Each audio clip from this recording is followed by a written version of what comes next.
business help, which is very unique in the Adventures in Wisdom certification program. Not many life coaching programs offer that. They would offer, what to work with, but they wouldn't offer the business help. And that's very important because you can get very,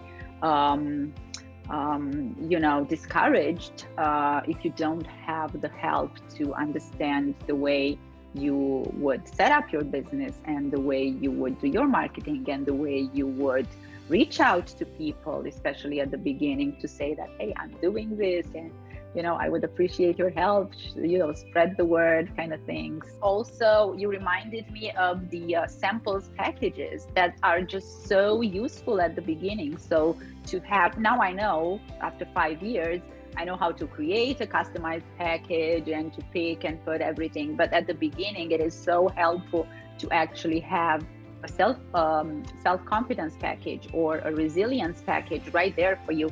And you have the, almost like the setup, the plan of what you would be teaching, and you have the information to go to and get it, and you have the activity that would go with it. So extremely, extremely helpful.